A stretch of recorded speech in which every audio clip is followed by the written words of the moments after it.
everyone, welcome back to my channel. My name is Ashley and I like to talk about books, and today I'm going to be talking about all the books I read in the month of February.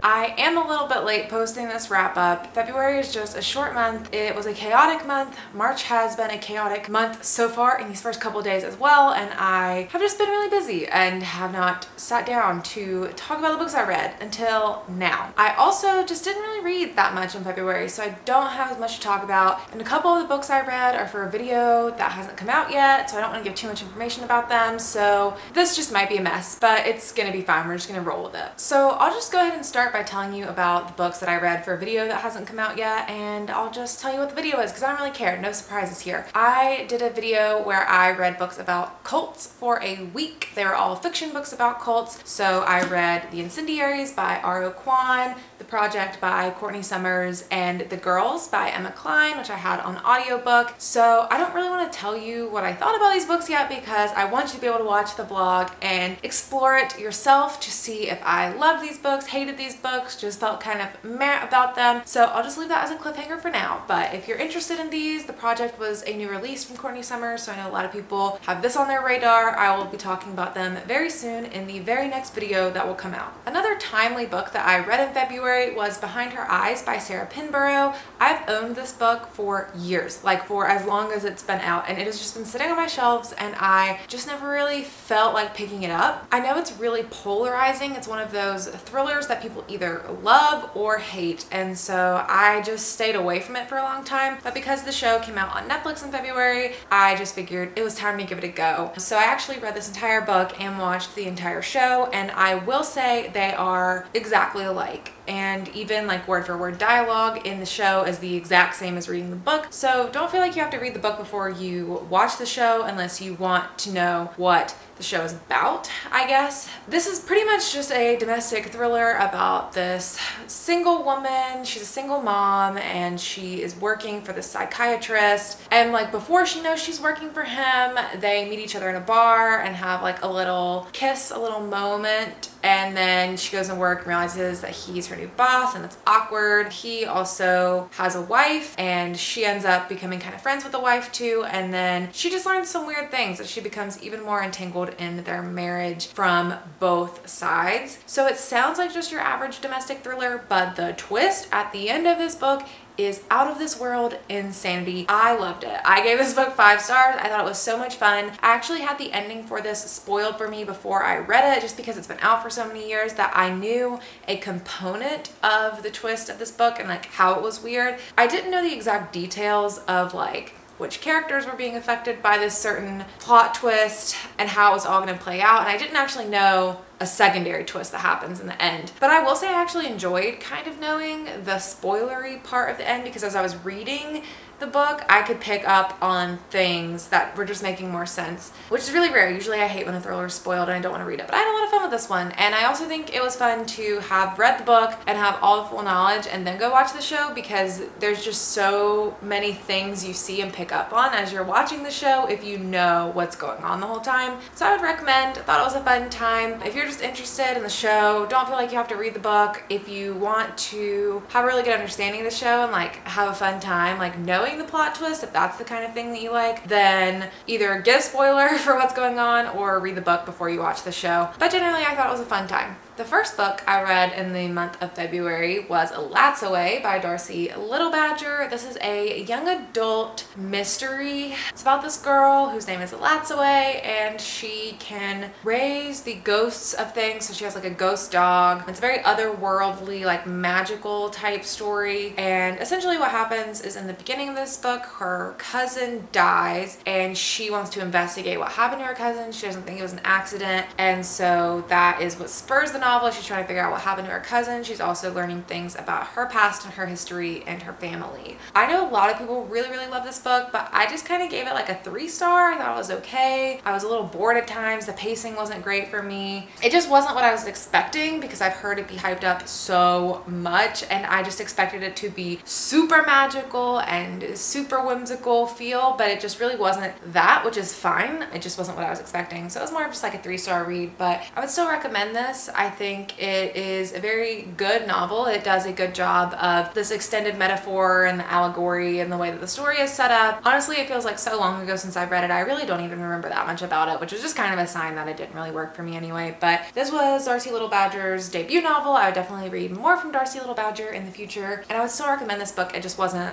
like my favorite thing. In the beginning of the month, I also posted a just like casual weekly reading vlog. I've just been in a weird mood lately with my reading and my videos, and so that was just kind of a weird video where I was like, I'm reading a lot, I just kind of want to turn the camera on. So I'll talk about the books that I read in that video now, but if you want to hear any more about them, you can check out that video to hear more in-depth thoughts about them. The first one is The Devil in the Dark Water by Stuart Turton. I have been highly anticipating this novel. It's been out for like months on end, but I just haven't gotten around to it yet because it's kind of thick and I was intimidated. But I've been really excited to read it, and I'm glad that I finally did because I gave this a 5-star rating. This is the second book from Stuart Turton. Stuart Turton's first book was The 7.5 Deaths of Evelyn Hardcastle, which is just one of my favorite stories of all time. And this one also just worked really well for me, but I don't think it's gonna work for a lot of people. It has a very classic like Sherlock Holmes mystery style feel, except the character you're following is more of like the Watson side character. It is set back in like the 1600s or the 1700s, so it's very old and historical, and it's set on a ship, and it's also really just like slow paced and detail oriented, and there's a lot of characters, and I just see a lot of things that people aren't going to like from this book, but I really liked it. If you like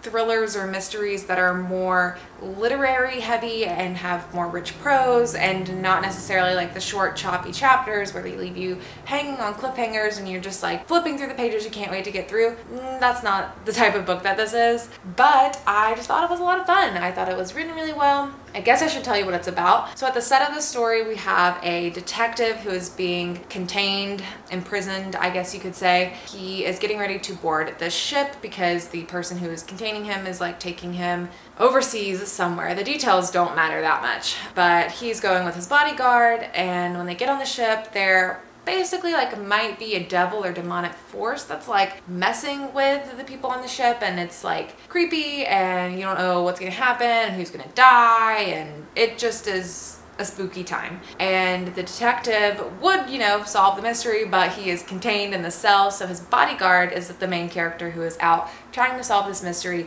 for himself. And you just have a lot of interesting characters in this story. It's a lot of fun trying to piece together the mystery. I really like the way the details were laid out and how everyone started to seem suspicious in a particular way, and you just couldn't really figure out who to trust or what was going on. I just think it was a lot of fun. So if you like those slower mysteries that are more like Sherlock Holmes style feel, then I think you would really like this. Or if you just want to read a book that is like set on a boat, because that was also fun.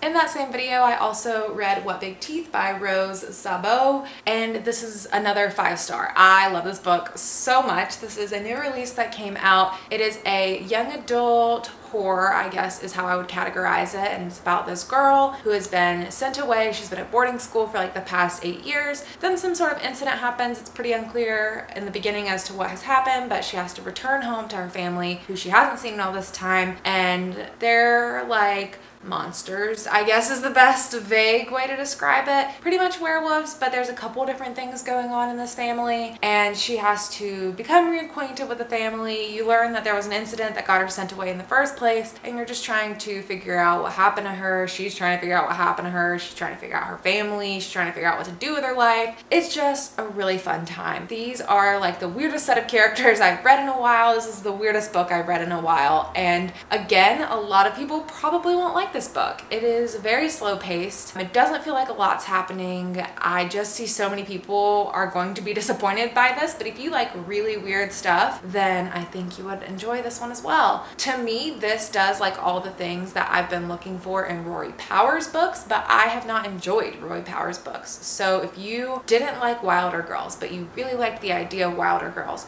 try this one out and give it a shot, because I just think the writing was better and it kept me more intrigued in the story. I think overall it was just a journey. Like, this book, I was just so confused the whole time trying to piece it together. Everything just kept getting weirder and weirder, and it was just a fun time. And the third book I read in that video was an audiobook, and that was Milk Fed by Broder, and I gave that book 1 star. I did not like that book at all. I can't really understand why people love it and why people are giving it 5 stars. It just didn't really work for me. I don't know if it was like the audiobook format also kind of holding me back from liking it, but I don't think so. I just think I wouldn't have liked this book really no matter what. It's about this Jewish woman who has a terrible relationship with her mother and an eating disorder, and her therapist recommends she takes a 90-day detox from speaking to her mom, and so she does, and then she meets this other Jewish woman, and then they have a lot of sex and eat a lot of food, and it just wasn't great for me. It was just so erotic and not what I was expecting, and yeah, it didn't really work for me. But if you like this book, please let me know why, because I would love to hear that.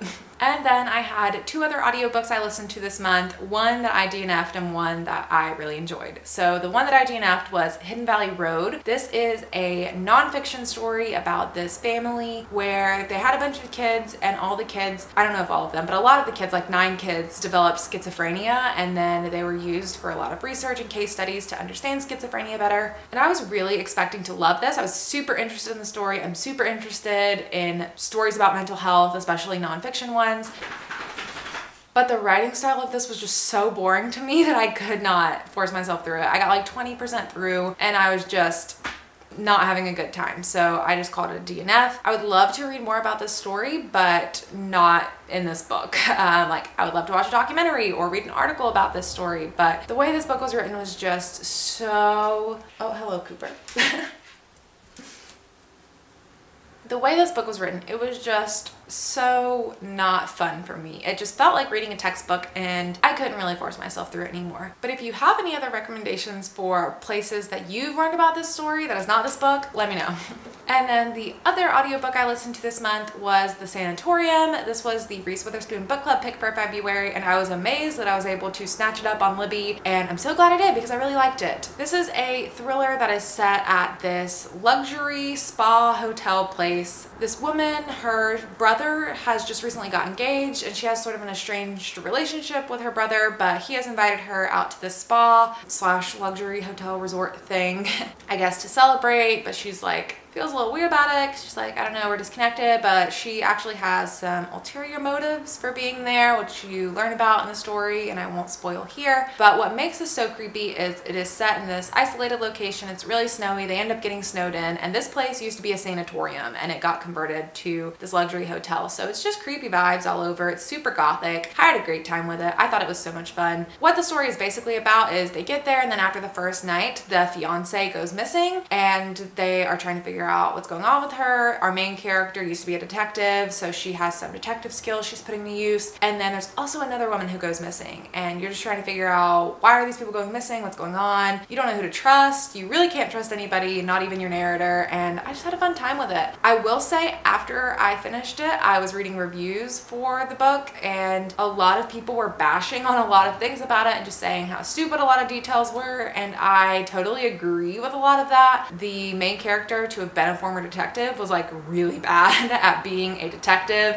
and there were just some cheesy moments, but I still had a lot of fun with it. If you like those sort of locked door thriller mysteries that are just super fast paced, you can't trust anybody, then I think it's still worth it. I gave it 4 stars. I had a good time with it. I can overlook some cheesiness because I'm just looking for a fun time in a thriller. And I think that's it for all of the books that I read in February. Like I said, not a lot, not as much as I usually read, but I'm just sort of feeling slumpy lately, and I'm just riding that out. I think it's fine. So all in all, I read 8 books in the month of February. I DNFed 2 books, and then I added 7 books to my physical TBR in the month. 2 of the books I added are ones that I read in the month, so that was What Big Teeth and The Project. I was super excited for both of these, so as soon as I got them, I wanted to read them. And then the other books I added were The Cruel Prince by Holly Black. This is like one of the most popular fantasy series, and I have yet to read it, and I'm interested, so maybe a future reading vlog coming soon. The Echo Wife by Sarah Gailey. I am currently reading this, and spoiler alert, it's not that good. So more to come on this in my next wrap up. I'll definitely get through this one this month. Shipped by Angie Hockman. This is supposed to be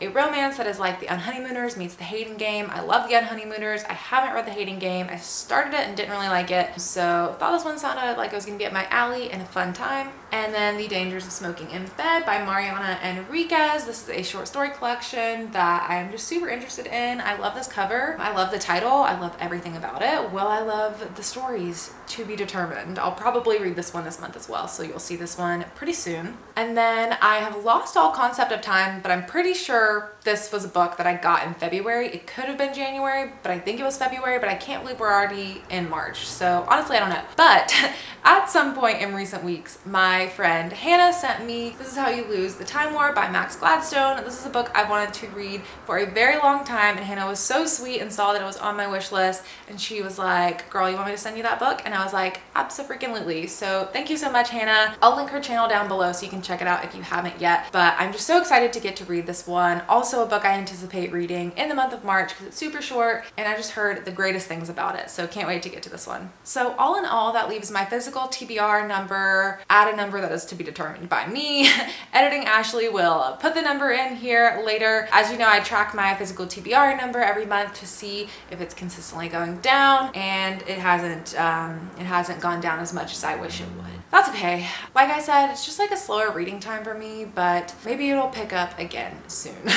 One can only hope. If you've read any of these books, definitely comment below and let me know what you think about them, and we can chat about that down below. But that is it for me. Thank you so much for watching, and I'll see you guys in my next video. Bye!